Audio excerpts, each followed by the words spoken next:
Good evening to everyone, and thank you very much for coming here on this auspicious occasion for our university.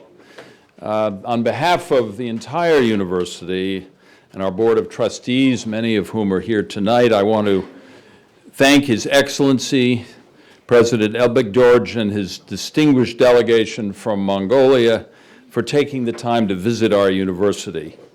We welcome, of course, also all the members of the diplomatic corps who are here with us tonight and distinguished representatives of the Hungarian government who are also here. This is a very special evening for us.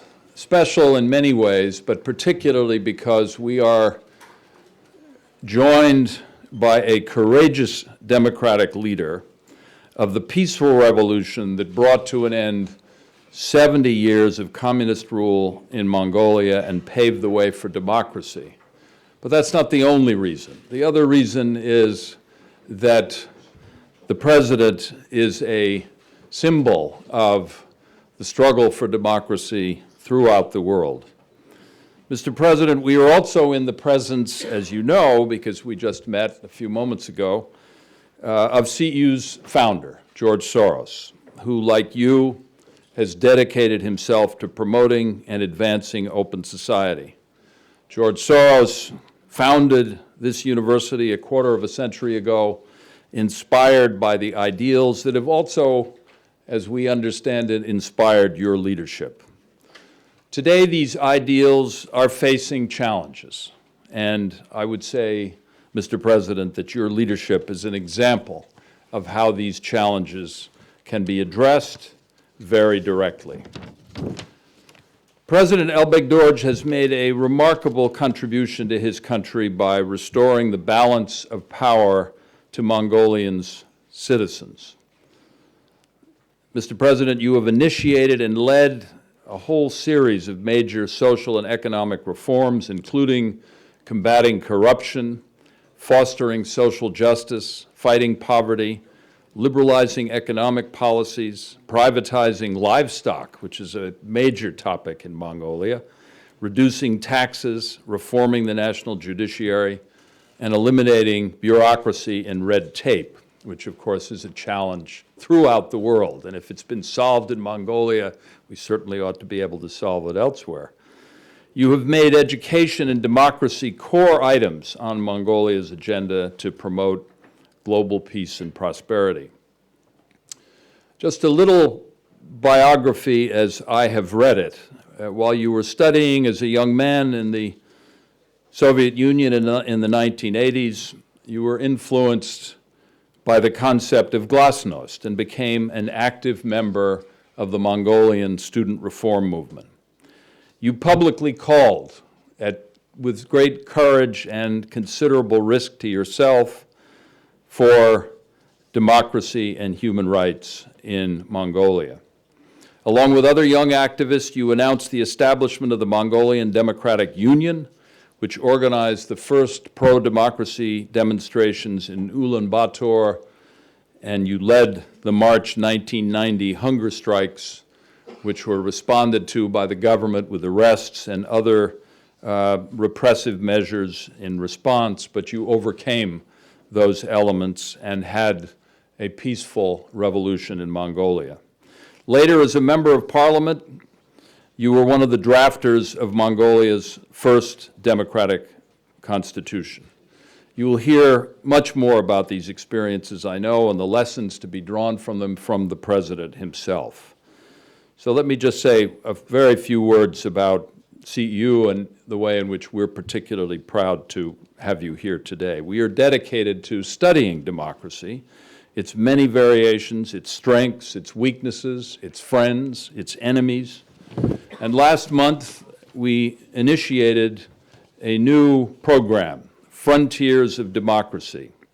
And you are our strongest representative of that program. As a university with students drawn from more than 100 countries, from Albania to Mongolia to Zimbabwe, where concepts of democracy are interpreted and adopted differently and often under attack, we are closely examining and projecting what makes democracy. free elections, free speech, free media, the separation of powers, an independent judiciary, a regulated market economy, the protection of minorities, civil liberties, civil society, and the intellectual freedom of universities and cultural institutions, to name just a few of the elements. But what do these concepts mean today, and how are they interpreted around the world? Tonight, Mr. President, we are deeply honored to have you here with us, and we look forward to hearing from you about these questions through the lens of your long leadership on democracy in Mongolia. So please join me in welcoming His Excellency, President Tsakhiagiin Elbegdorj of Mongolia.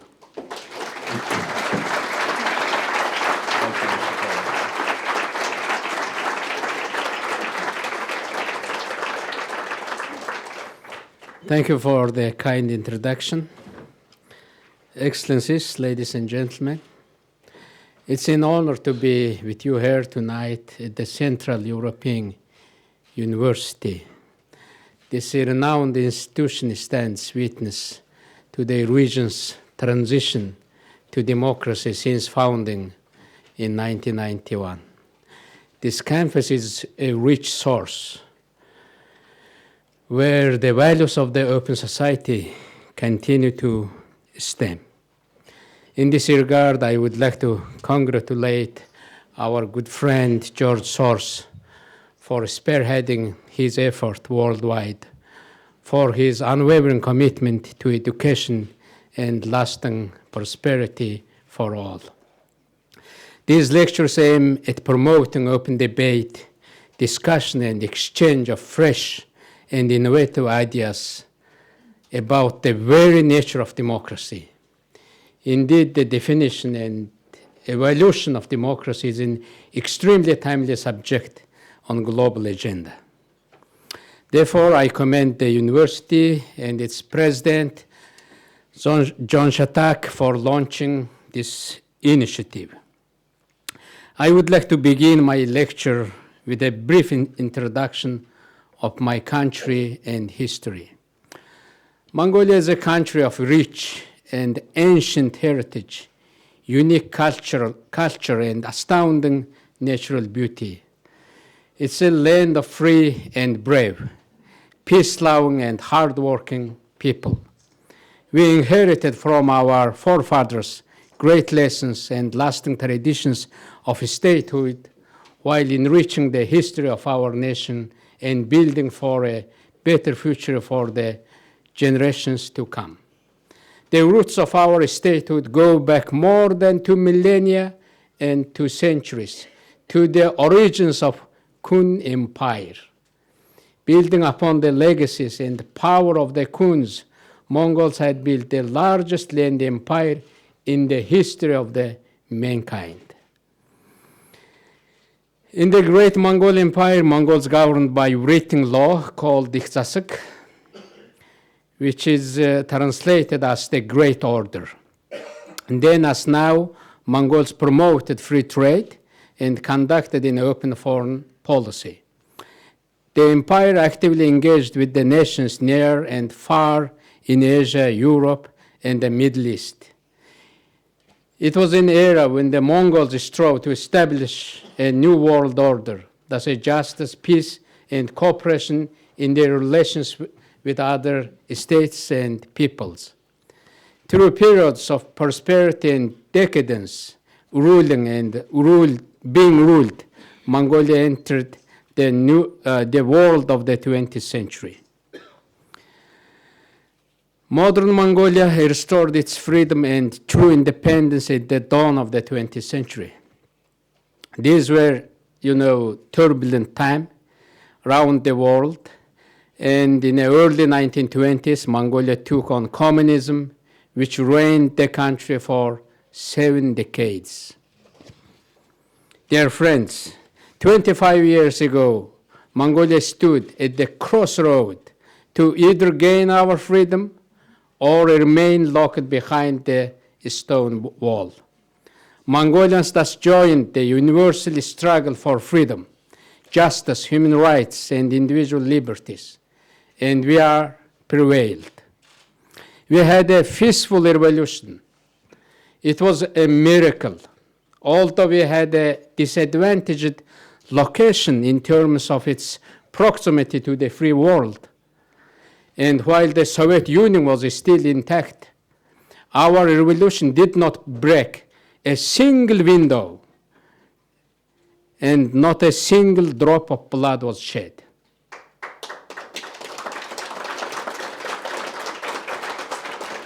Thank you.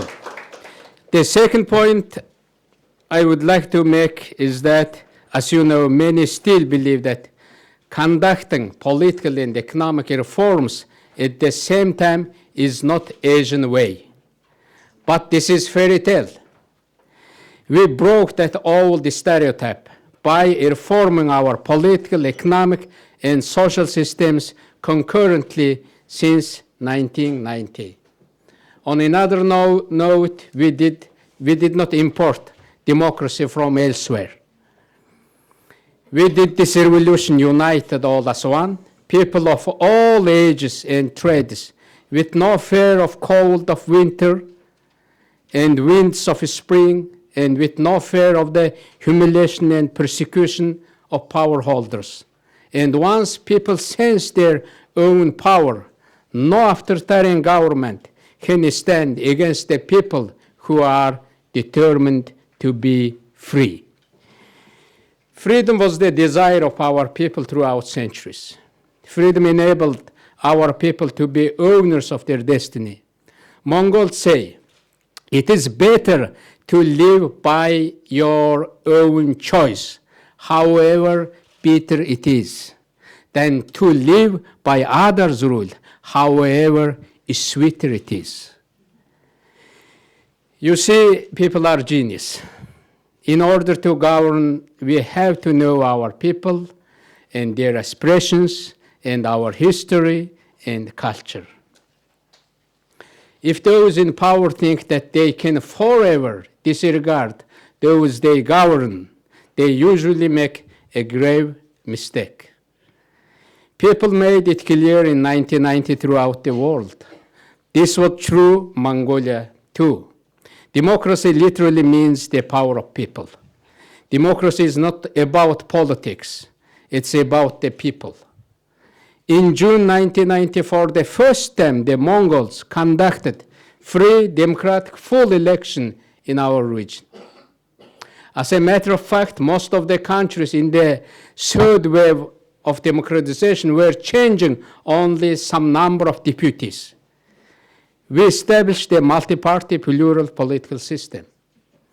Putting it shorter, Mongolia has become the most vibrant democracy in our part of the world. No central planning, no autocratic rule, and no military regime can produce what free men can do. We have seen this in Mongolia too. Mongolia has become a dynamic market economy. The private sector, which barely produced even less than 5% of GDP 20 years ago, today has become the driving force of the economy, yielding more than 80% of our gross domestic product. Moreover, Mongolia has become one of the fastest growing economies in the world. In terms of governance, Mongolia has made major breakthrough and created open and most liberal governance in our region. Dear friends, I do believe in the power of freedom. The power of freedom is the mightiest force of history. Once that power unleashes, it ultimately leads to peace and prosperity.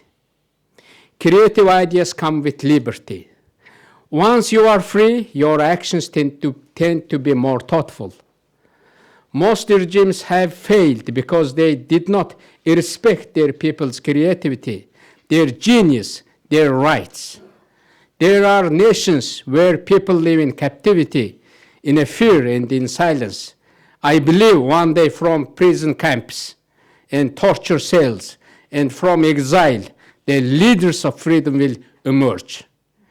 The world should stand with those oppressed people until the day their freedom finally arrives.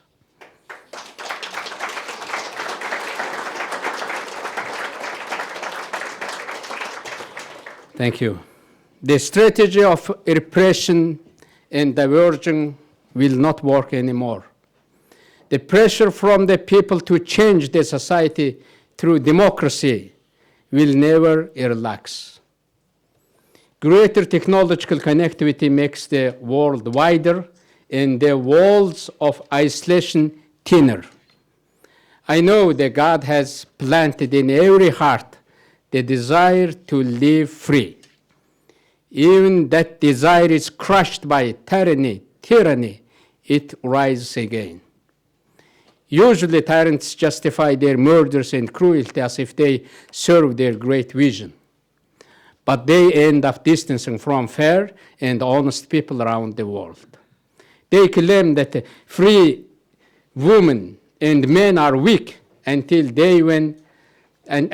day when these men and women defeat them. We all understand that democracy is not perfect. It's not the course of utopia, but it's the only way to common success and human dignity. Democracy as a representative form of government will reflect in any nation their cultures and traditions. They will not and should look like all the same. But in every decent society, there is a common trend. They limit the power of a state. They tend to be responsive and ruled by the institutions of the people. They protect the freedom with the consistent and impartial rule of law. They support healthy civic institutions, independent media, and judiciary. They fight corruption, invest in human capital, and they recognize gender equality. They appeal to the hopes of their own people. I am confident that if we stand for the hope and freedom of others, we will make our own freedom more secure. To this end, we are committing funds and time to share our experiences and lessons with other countries. To name but few cases, with Kyrgyzstan, we are sharing our lessons learned in building effective parliamentary democracy and doing legal reform. With Afghanistan, we are conducting training for diplomats and public servants. With Myanmar, we are hosting media workers, journalists, and civil society members. And with North Korea, we are engaging in economic and security dialogue. We Mongols, forced to build the biggest and longest wall on the face of Earth. But we recently have torn down the darkest wall that blocked us from the rest of the world. Nowadays, we are eager to help to tear down the remaining walls, bearing the way of our freedom-loving sisters and brothers. The size of our population and economy of my country may be modest, but as the democratic anchor in the East, our experiences shed much greater light to the world. I sensed this when I was reading my lecture, No Dictatorship Lasts Forever, in somber audience at Kim Il-sung University in Pyongyang. Why we Mongolians chose democracy? It is because a democracy is based on the faith in the dignity, in the worth of every single individual as a human being. It is because a democratic society aims at the highest development of every one of its members. It is because everyone is provided with full scope and opportunities for self-development and self-realization. Everyone is respected in the society without consideration of his vocation or calling, and his contribution, however humble, is appreciated. That's why we choose democracy.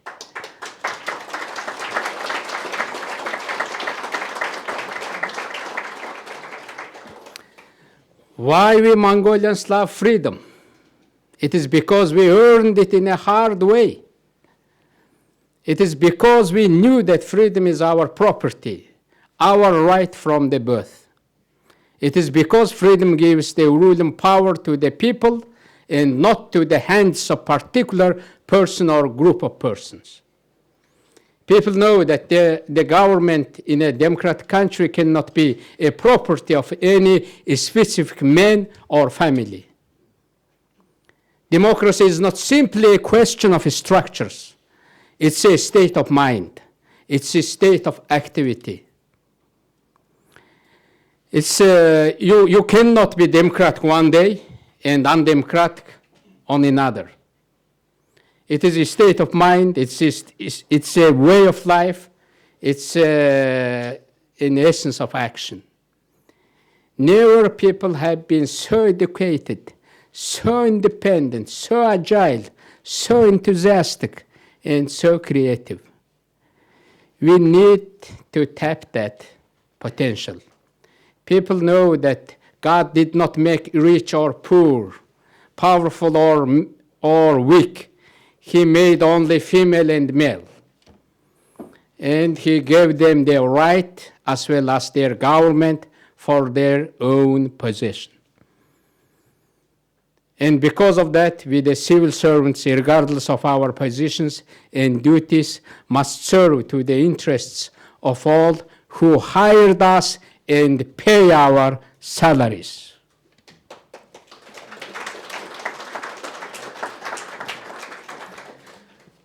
My Hungarian friends, we should never take democracy for granted. Democracy can emerge and develop, but it can also decay. We have to defend democratic principles and manifest our tolerance to the opposition, minorities, and respect the rule of law. The Constitution is a sacred document in a democracy. Any party or leader who holds a temporary majority should exercise caution about using that majority. If they impose changes single-handedly in the constitutional rules, that could be perceived as trying to gain partisan advantage. In Mongolia, we made that mistake once some years ago, which has a notorious name, the worsening change. Until today, we are wrestling and to reinstate the original principles of our Constitution. The lesson is we all should commit to a fair, level playing field of democratic competition. All governments must maintain power through consent, not coercion. From my quarter-century experience as a fighter for democracy, there is never a final victory for democracy. It is always a struggle in every generation, and you have to take up to the cause of time and time again. This reminds us that we must do our homework, carry our burden, and to do what we have to do in our time. But look, make no mistake, we should hold firmly onto our values and not retreat from our common success. We have to keep moving up from bad to good and from good to better. We know every power has its limits, but our legacy should contribute to the collective good of humanity. We should leave behind us fair laws, strong institutions, good culture. Our common experience shows us that if any democracy is not carefully legislated to avoid an uneven distribution of political power with balances, then one of branches of rule could accumulate power, therefore becoming harmful to democracy itself. To avoid this situation at the level of a state, we are trying to introduce effective institutions to constrain the nearly unlimited discretion of the rules. That means we are putting our effort to build institutions of vertical and horizontal accountability. Let me cite a few examples. First, the genuinely democratic election is the premier institution of vertical accountability. We passed the time when elections in Mongolia were a mine of fraud. There were instances when not the one who collected, but the one who counted emerged as winner. Computers and machines don't cheat, but humans do. So we introduced a biometric registration system and electronic ballot counting machines, becoming the second country in our region to do so. Even in the runs with the closed margin, the election victory is acknowledged by the opponents without protests and without panic. In our last 3 elections, we used this system. And people now come to the polling stations with full confidence that their vote will count and their participation will make a difference. Second, there were times in Mongolia when we had jails, but no citizen halls. In 2009, upon assuming presidency, I started my first working day by making my office room into a citizen hall in our government house.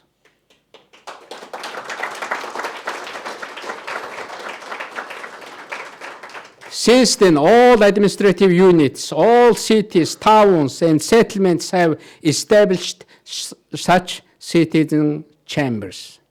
Every draft decision would be consulted with citizens here.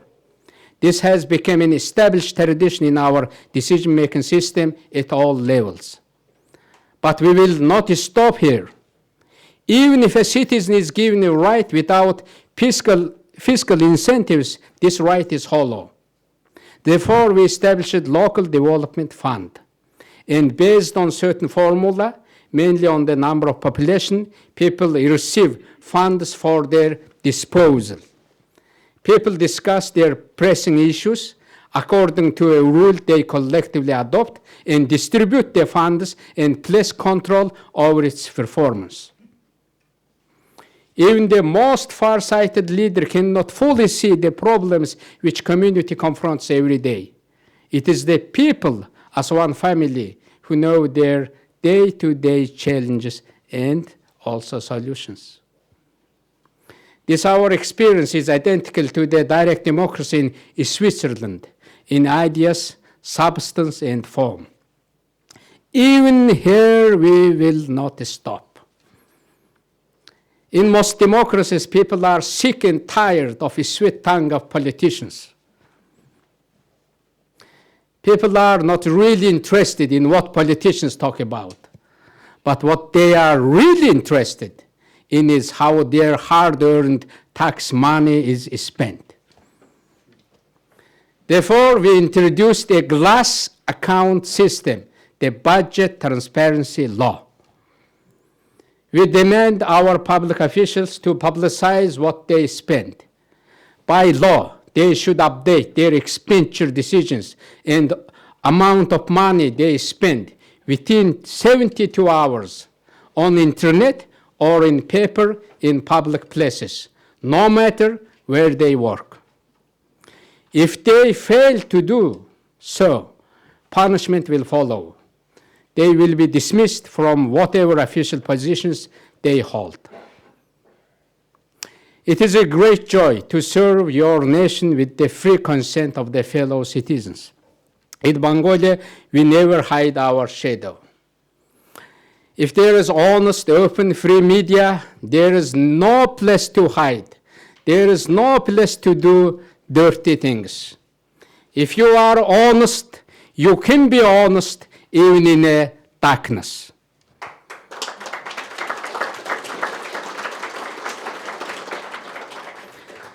Mr. Soros, who stood at the root of this learning institution, once said, "Once we realize that imperfect understanding is the human condition, there is no shame in being wrong, only in failing to correct our mistakes." I think the beauty of freedom is that it's a learning process.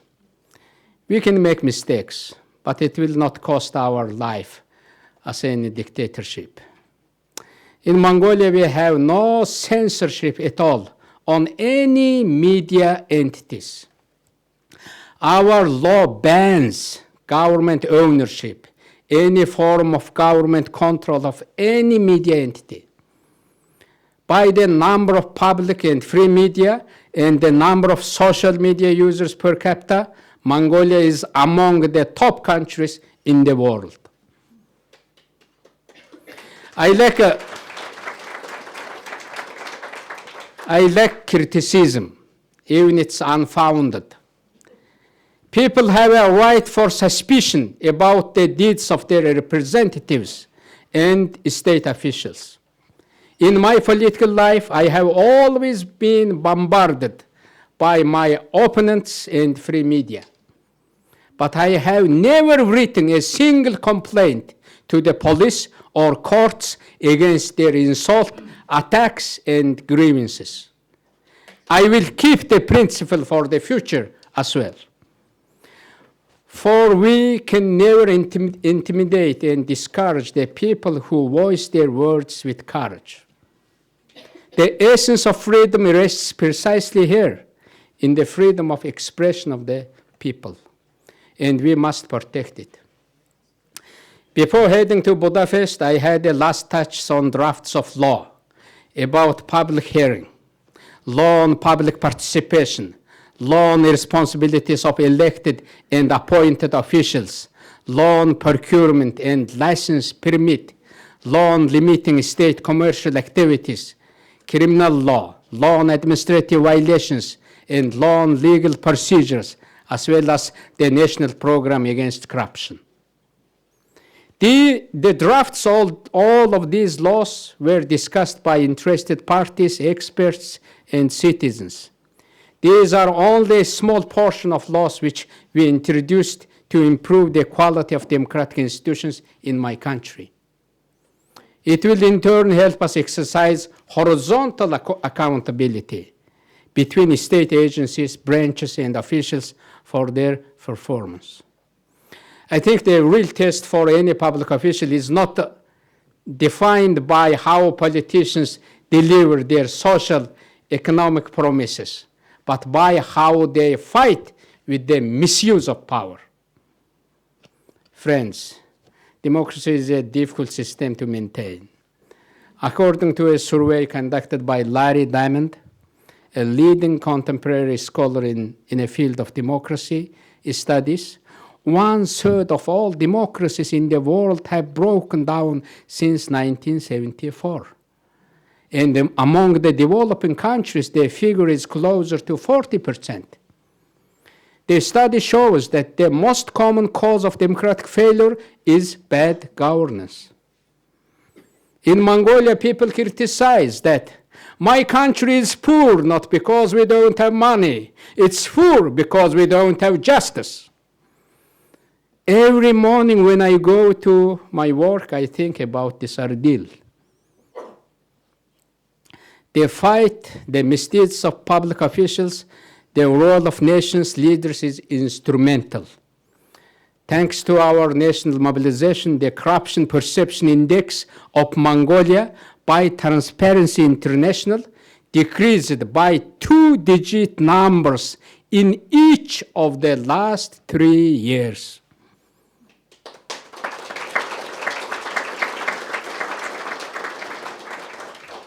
Corruption is a serious crime, connected with the power and wealth. Those who commit that crime using their power, money, and connections try to create the court of public opinion to escape the court of law. The challenges of corruption must be addressed. The challenge of corruption must be addressed. Corruption is a true enemy to development. It actually devours the fruits of hard work of people. It destroys the fundamentals of fair and just, secure society. It makes government less efficient, less effective, and less accessible. Corruption is a brutal force capable to destroy institutions, values, cultures, and nations. To exterminate this evil, the whole society must fight. At the end of the day, people painfully pay all the prices of bad governance and corrupted behaviors. The hope is our people, intolerant to corruption and abuse of power. I am grateful to my countrymen for tirelessly demanding reforms in the judiciary. Aligned with our society, we started a comprehensive judicial reform to replace Wyszynski judicial system by the people's judiciary. We had more than 20 laws to adopt to accomplish this task, half of which we approved and are enforcing. So we are passing the hardest hurdle on this mission. People's confidence in a fair court of law is being restored. Decisions of courts of all instances are now published and updated on internet daily. Judges' salary, on average, it's threefold higher than the average wage in Mongolia. Judges have been separated from administrative burden and now exclusively engaged in their professional duties. Similar reforms are being conducted in other branches of our legal system. We know that a high-quality democracy requires politically neutral state. Over the past years, one of the hardest challenges we faced was changing the mindset of the people. It was hard to change the way of thinking than the system. In our case, our civil service is still, it is called a state service. They are highly partisan, rent-seeking, extremely dependent on election results, and often they work as clients of those who are in power. And the brightest and most talented are not attracted. As a fresh air, a merit-based, ethical, highly professional civil service is needed. For this to happen, we are working to change the existing bad cultures in relation to state service, political party, and political financing, and so on. In order to sustain a healthy society, we must keep it tidy every day. It is true that power corrupts. The hope at the polling stations and the actions of the elected representatives, unfortunately, often turn to be opposite. The power of ballot turns into the power of wallet. Some lawmakers became lawbreakers. This fact seriously endangers the genuine trust of the people in democracy. We have to remember our gratefulness to the citizens on the election night in all our days when we are in office.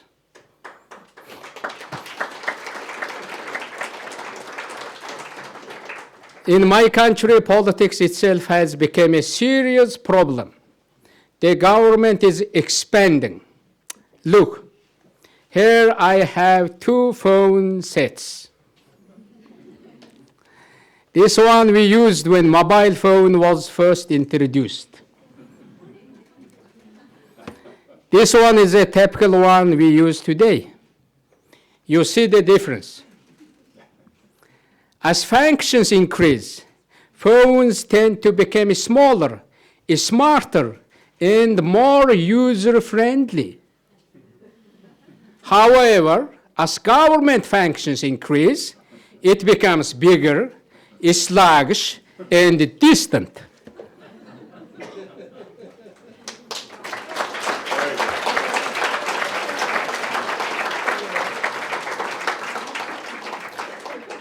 So, as a strategy to tackle this menace, I put forward the Smart Government Initiative. Today, we need to use technological advances in order to meet our people's needs and serve our society better. We have not designed our public administration smartly, simply, and securely. We have to design our public administration smartly, securely, simply, similar to the dashboard and services in an airplane. But in our reality, our airplane's dashboard and services are not properly functioning. Imagine you are on board there. In this conjunction, we are taking drastic measures. We put moratorium on establishing new state enterprises and limiting government's commercial activities. We are ending with government equity shares. Besides, 1/3 of our existing permits and licenses are eliminated. 1/3 we shifted to private institutions and professional organizations. And the remaining 1/3 of essential ones we will offer through internet. I also suggested that budget allocations to be stopped to unnecessary administrative bureaucracies. What do you think? What people want from their government? Simple, a better life for themselves and for their children. Government that is fair, just, and responsive. Ladies and gentlemen, we know that dismantling all the regimes is a great deal faster and easier than building new, flourishing democracies. Genghis Khan once said, "It was easier to conquer the world on the horseback than to dismount and govern." What I spoke about today proves the truth of this wisdom. True validation of democracy lies less in what we tear down and more in what we build. I think it can be done because this generation understands better than any of the previous generations what's going on. Real progress comes from people. In other words, if democracy is to be rebuilt, if it to come again vigorous and vibrant, we have to believe in our people who know their rights, who tame the advances of technology better than us, the politicians. Today, people became more connected, so more knowledgeable. They became more organized, so more demanding. Instead of begging people's trust, we politicians have to learn to trust our public. The first step into justice begins with the politicians. You have to demand from yourself what you demand from people. It is not a question of what citizens to do. It's a question of what politicians do. Not only new technologies emerged, but also a new generation has emerged. A new world has emerged. Then the legitimacy of governments will ultimately depend on active and informed citizens. So if governments don't work for the people, I have a single message for you. Organize.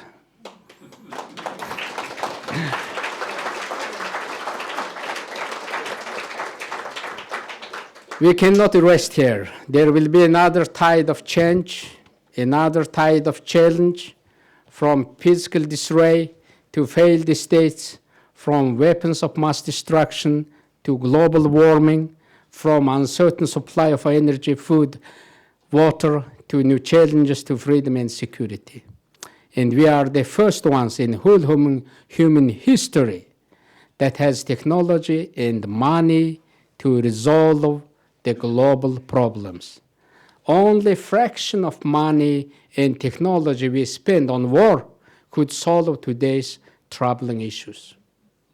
We Mongolians seek to make our own contribution for solving some of these pressing challenges. In particular, we actively work to ensure peace and security in Northeast Asia. Our nuclear weapon-free zone status was supported by permanent members of the UN Security Council. My country became one of the 20 largest peacekeeping contributors in the world. Recently, Mongolia chaired the world's most irrefutable democracy movement, Community of Democracies. We established in the community its governing council, executive committee, and full-time secretary general. We commenced permanent operation of the community at the UN in New York and in Geneva. By our initiative was launched the new network of democratic leaders and was adopted the historic UN resolution on education for democracy.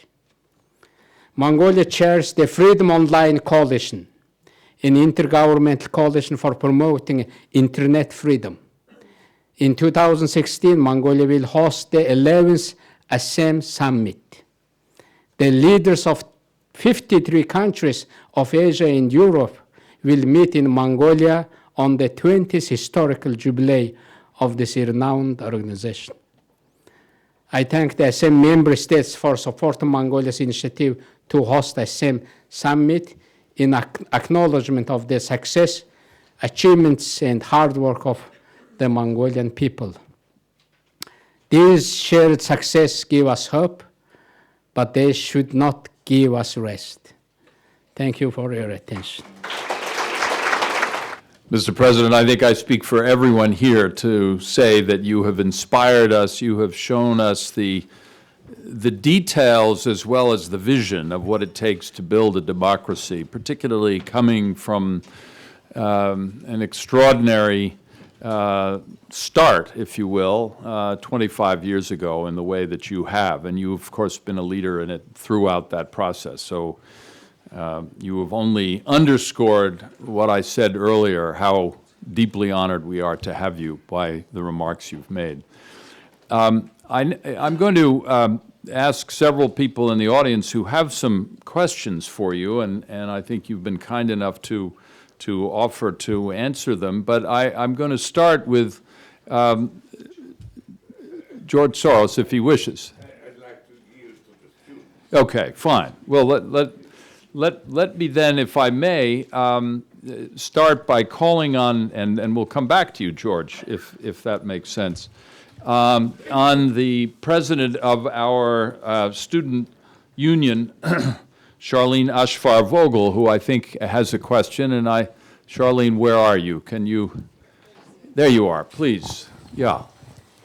Mr. President, thank you for your remarks. And on behalf of the student union body, I'd like to thank you for your presence here with us today. Corruption seems to spread like a disease in countries with poor governance and lower standards of living that increase the temptation.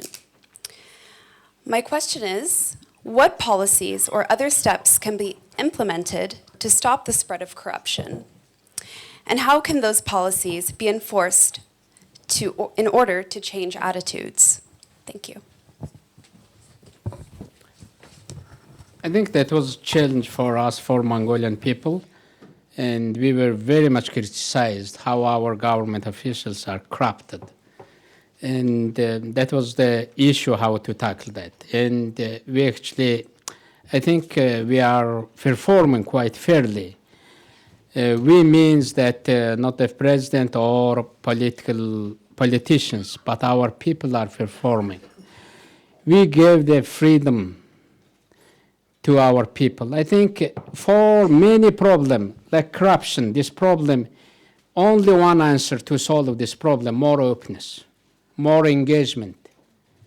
If you give to the people the tool, they can see, people will see, and people will help us to heal that disease.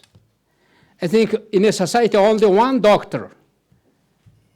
Everyone, if had a disease or something, I think in a society there will be very bad.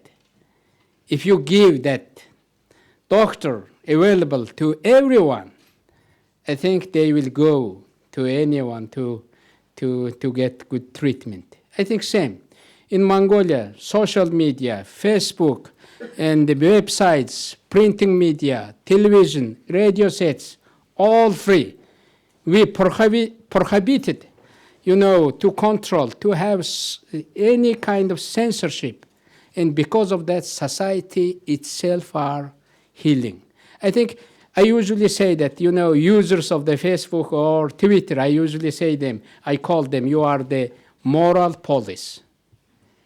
If there is one guy driving, one politician is driving, not stop at the stop sign, that guy took the picture and put the Twitter, and that will be shame in a whole society. That's the moral police, and that moral authority you have to give to the people. In some authoritarian government, only one man or one politician want to have big hammer, and others all seems like a spike, trying to talk like this. You have to give those small hammers to your people. And your people will fight with their small hammers, with those misuse of power and bad things in your society. And because of that, believe in your people, give more power. And through the law, through the regulations, you guarantee those power and you protect the people's right to see and more light. I think only question. I think democracy is never growing up. There will be bad things. You have to change like a baby, you know. Freedom is like a baby, never grown up. You have to change every morning, diapers, you know. You have to change. I think it's the task of every generation, not my generation, not your generation. It's next generation. And because of that, I think we have to leave behind us good culture. If you talk about, usually politicians talk during the election campaign, very good things, justice, and responsibility, and big words and concepts. I usually say that, real test when you became the politician, member of parliament or member of cabinet, president, prime minister, now you have to deliver that. Real test, if you allocating money for the people budget, it's easy. Everyone can do that. Even our mothers can do that in our household. But if you fight corruption, that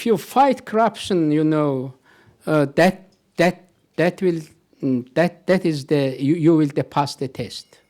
If you fight the misuse of power, if you introduce laws, regulations in order to give more power to the people, bringing more institutions in your society, I think you will pass the test.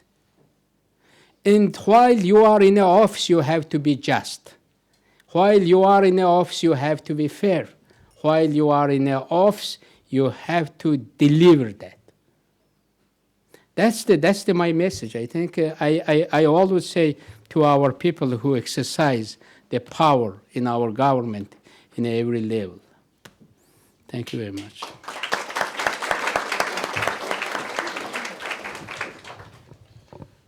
I've received another question from a member of our School of Public Policy faculty, Dan Large, who I think is here with us. Dan? Thank you very much for your speech, Mr. President. Mongolia is in a unique position geographically and geopolitically between Russia and China. As a country implementing concrete democratic reform, in contrast to its neighbors, how does Mongolia manage its relations between these two powerful countries? Yeah. I think usually when in a foreign audience, usually when they have three questions, one of them usually this kind of question. And I used to this kind of question. And I have many types of answer to that. I guarantee you, I will have good answer to that. We used to live next to each other for centuries. And one time Mongolia was a big power. And I think why Mongolians eager to bring democracy or to exercise freedom, I think my philosophy is Mongolia should not look like the same as in China or as in Russia. Means that our political systems should be different. Our governance systems should be different, Mongolia should be an interesting place to look, Wow, there is democracy. In China, in Russia, there is very different system. Wow, in Mongolia is democracy. Because of that, we have to attract, because Mongolia is so far from you. In order to reach to Mongolia, you have to cross China. It's a big country. You have to cross Russia. It's a big country. You have to cross continent in order to reach Mongolia. But thanks to this technology, I think Mongolia becoming closer to the rest of the world.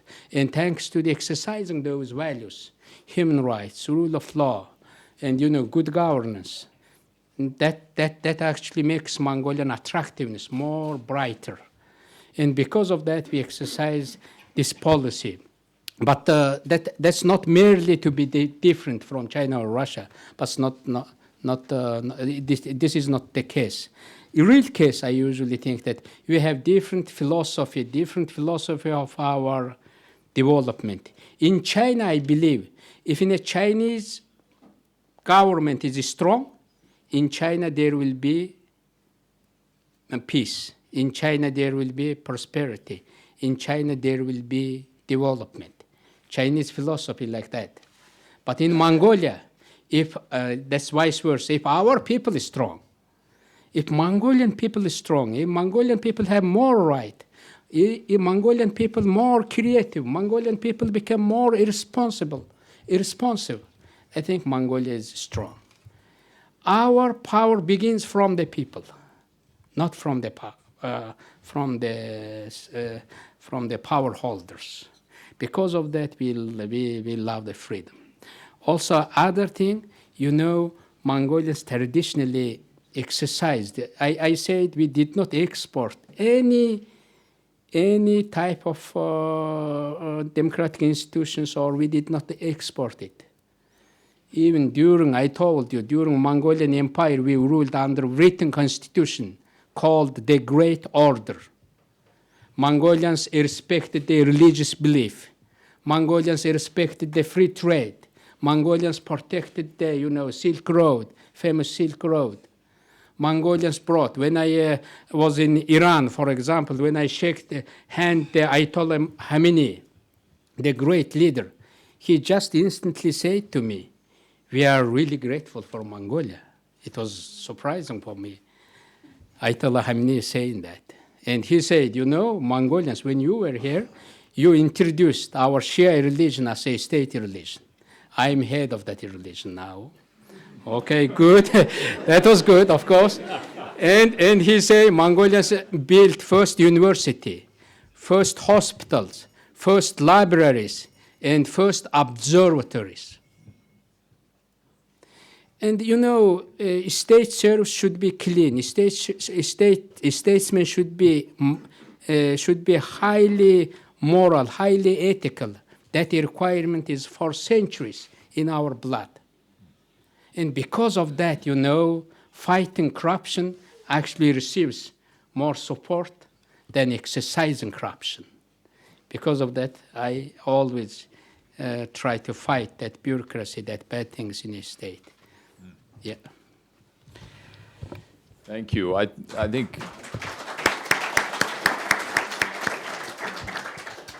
there's another area that I know is of great interest to many members of our audience, and that is what's going on in the entrepreneurial field in Mongolia as its economy has become so vibrant. So I know the dean of our business school has a question that I think he'd like to ask Mel Horwitch.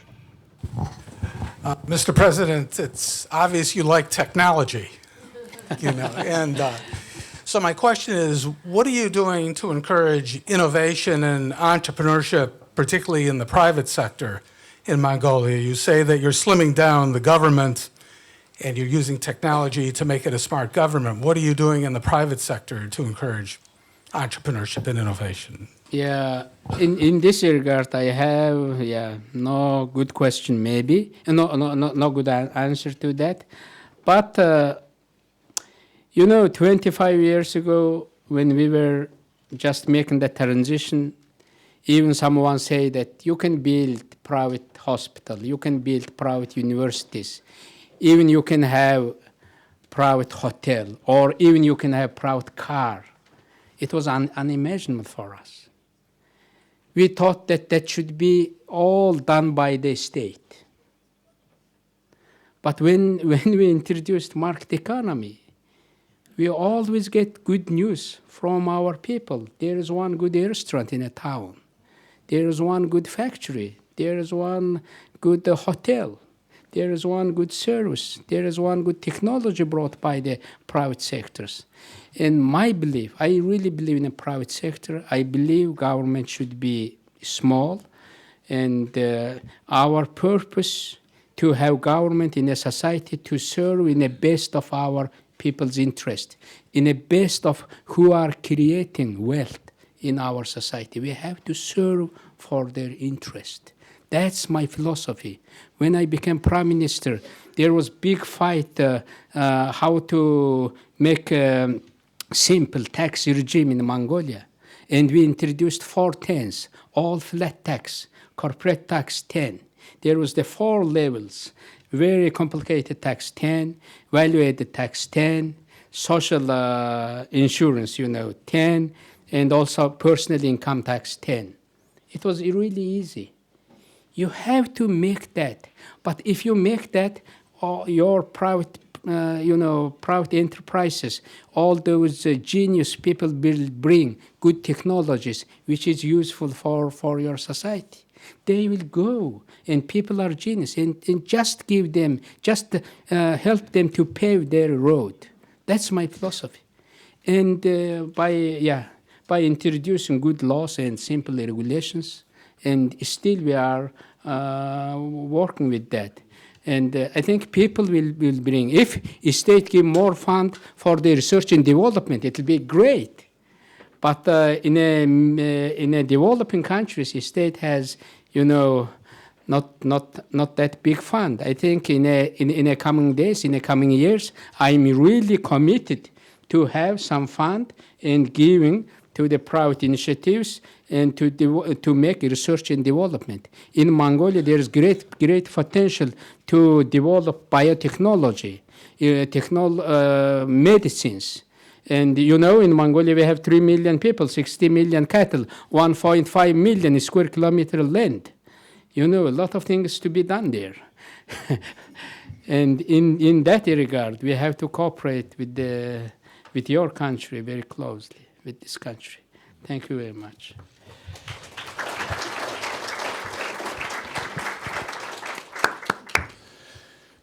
I have one question, which you've been, in a sense, answering, and your whole speech has addressed, but maybe you could sum it up for us. You have invented, it would seem to me, a new form of democracy. It is a participatory democracy. It's a democracy in which you encourage people to participate. It is an active policy of the government and you as the president to do so, which means stimulating people to take responsibility, to actively engage in civil society and all the various parts of what we know to be a vibrant democracy. What's the formula? How do you do it? How is it that people get stimulated in the way that is so important to your vision? Yeah. One thing, concepts, any concept on paper looks very plain. But in a real life, to introduce that, to exercise that, it's very hard. And one thing, how to encourage the people. In Mongolia, same. If you now say that one of the member of parliament coming to our town or one governor coming to our meeting, please come people to this meeting, less people will show up there. No interest there. Just talking head and saying something and going out. That's not interesting for the people. But when we gave to the locals fund money, and we say that if you come to the meeting, if you discuss your issues, if you come up with the solutions, there is fund in your disposal. Usually in the governments, members of parliament, and parliament makes decision how to allocate those monies. But people make more wise decisions. Now to the provinces, we give the money. We call it local development fund. And there is formula saying that by the population. If there is more population, there is bigger fund. If there is less, less fund. And they come together and they talk about their issues. We have no street light. Okay, we have to improve that by this money. When they have street light, street is more nicer. Or they say, we have no garbage disposal system. Or we have in our hospital in a bad shape, And they invest in their needs very well. From Ulaanbaatar, 1,000 kilometers away, I don't know what's going on in their communities. When people get that money, they try to improve their livelihood. I say in a family, when you get your salary, you usually go to your home. Okay, our washing machine is not working. Now we have to buy one washing machine. But when you have community, they buy washing machines for their community to clean up their dirts. And that's the one solution. And we give, if you give the financial incentive, I think people are eager to participate. One key. And other thing, of course, that budget transparency law. People are really interested how those guys are spending their money. And if that's glass account, if I make, we have a principle. If you spend, you have to publish it within the 72 hours. If you fail to do that, you will be dismissed from your position. But people in the towns, in the small places, they know, wow, our governor's wife went to their city, to the capital city, but that most probably paid by the budget. But our governor did not publish that expenditure. And people know that, and they demanded if that revealed the case, that became the case, that governor will be punished. And I think this financial incentive is more important. In our country, big territory, small populations, because of that we are working very closely with Switzerland. We looked for many exercises. I was 3 times in Switzerland. I spent weeks there, how they are conducting their daily life and how they are governing, how they are, really exercising those direct democracy. That was really interesting. Because of that, we are advancing further. You have to go further in order to meet the everyday needs of the people. Yeah, I think if you think about that, if you are serious about that, you will find the solutions. You will find the tools. If you are just talking nicely, just saying some principal things, just trying to spend some time in your office, taking care of yourself, you never think about the people. Usually, I think in a political life, 2 times I run my country as a prime minister. Now I'm in a second term president. I usually think about my legacy. When I go out one day from my office, what should leave behind me? I should leave good institutions, good laws, and good culture. If you talk things, you have to do. You have to show.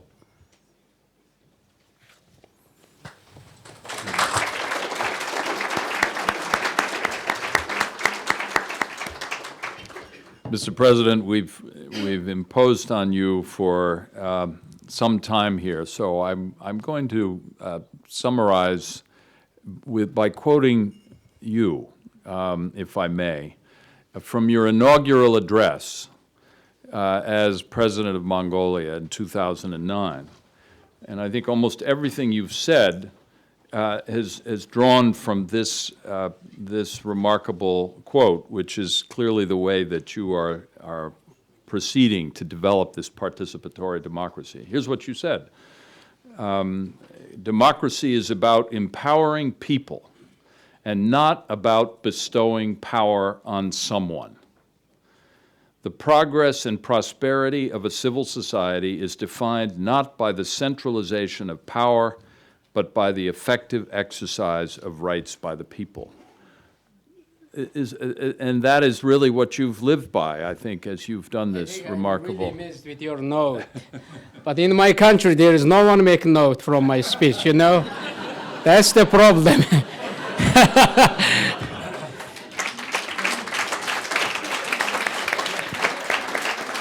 When you go to the audience, you see others quote, Marcus, Lenin, Hegel, or someone. Someone is smarter than our people. And thank you for that. Yeah, I raised in a family which has 8 children. I'm the number 8. I'm the smallest, youngest, and I have 7 brothers. And I was born and raised in a herdsman family. In a ger, we call In Russian, they call yurta. And, that's a small one-room, place to live. And that gave me, I think, that upbringing to share with others, to respect others, to serve for others' interest, to solve those problems as a team. From that, actually, I learned many things, and of course from our history and from our traditions of our people. And throughout my life, man does not need big things or a lot of wealth. I think wealth is good. It has always benefiting the people. In Mongolia, there is a really good saying. First, you think about yourself. Second, you think about your family. Third, you think about your community. First you take care about yourself. If you become good person and you can, you are good, you can now take care of your family. Now you take care of your family. Now you have more than to share with others. You can go to the community. That's really good. And but it's also we don't need discourage young people to participate in a community, in a public life. We have to encourage that. But first, you have to have that kind of upbringing. That's our philosophy. And if you share with others more, you usually gain more. I have 4 children, 1 adopted daughter, 25 orphaned children. And they are, my wife and myself are foster parents of 25 orphaned children. I'm the president who has the most children in the world.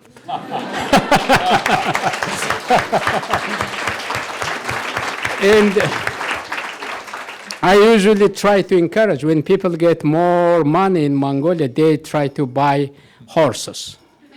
But I usually say that some of the segment of money you have to spend for just at least for the 1 children, 1 disadvantaged family, help with them.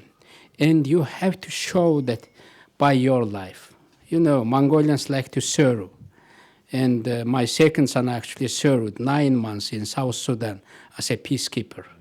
People ask us, you sending, people to the harmed way, to Afghanistan, to Iraq, to South Sudan.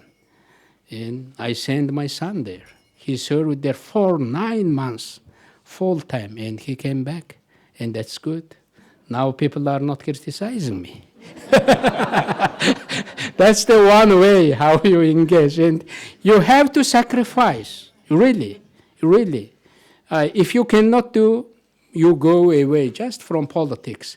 I think the beauty of freedom is you can exercise your right or your genuity in many sectors of the society.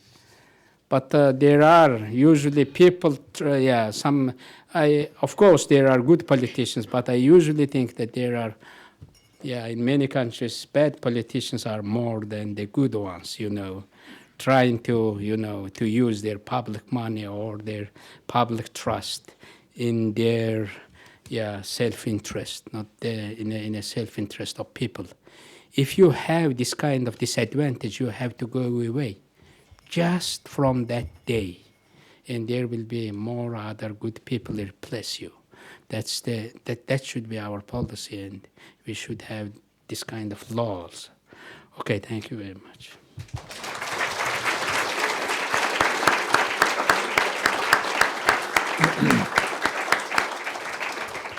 Well, this has been an extraordinary evening, and I think the authenticity of your leadership comes through very clearly in the way in which you articulate what you do, and we are grateful that you have shared this with us. So I'm sure everyone will join me in thanking you once again, Mr. President.